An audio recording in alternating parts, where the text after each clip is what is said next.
That being said, Vladimir Putin told Russian military pilots that if Western nations supply Ukraine with F-16s, the fighter jets will not alter the situation on the battlefield. Ukrainian President Vladimir Zelensky visited fortifications in the country's northeast, inspecting trenches dug out and firing positions. Defense analysts say the coming months are shaping up to be more critical to the direction of conflict than the 2024 stalemate scenario suggested. Ukraine now, more than 2 years into full-fledged war against Russia, has sought F-16s for many months now. Belgium, Denmark, Norway and the Netherlands are among the countries which have pledged to donate F-16s. A coalition of countries have promised to help train Ukrainian pilots in their use.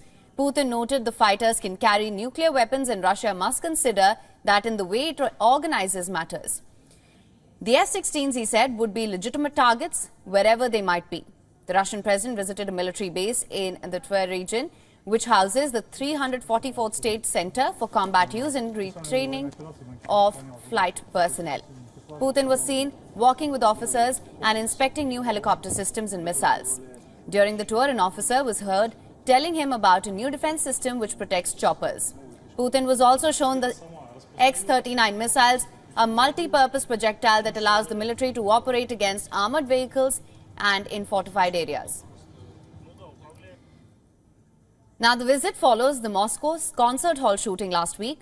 On Wednesday, the Russian Foreign Ministry said that it was extremely hard to believe ISIS would have had the capacity to launch the attack.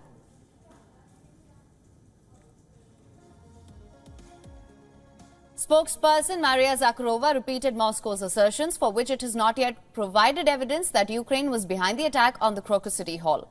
Ukraine has stepped up construction of fortifications in recent months as it shifts its military operations against Russia to a more defensive footing. The defenses aim to help Ukraine weather assaults while regenerating, its forces as Moscow takes the battlefield initiative.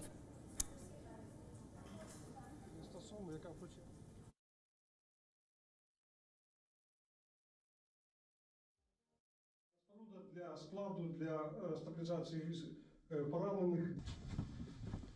Це схематичне розміщення основного командного пункту. Ми зараз на даний момент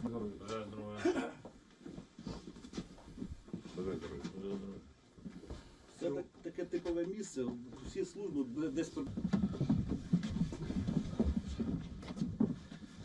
Тут у нас центральна зала, в якій знаходиться чергова зміна, всі напрямки. Zelensky had earlier said that work on defensive constructions need to be accelerated around Donetsk towns and in regions of Kharkiv, Sumy, Chernihiv, Kyiv and Volyn. These regions stretch all the way up from Ukraine's east along the border with Russia and Belarus and to its western ally Poland. During his trip to Sumy region, Zelensky also paid a visit to Ukrainian soldiers treated at the military hospital and awarded medals.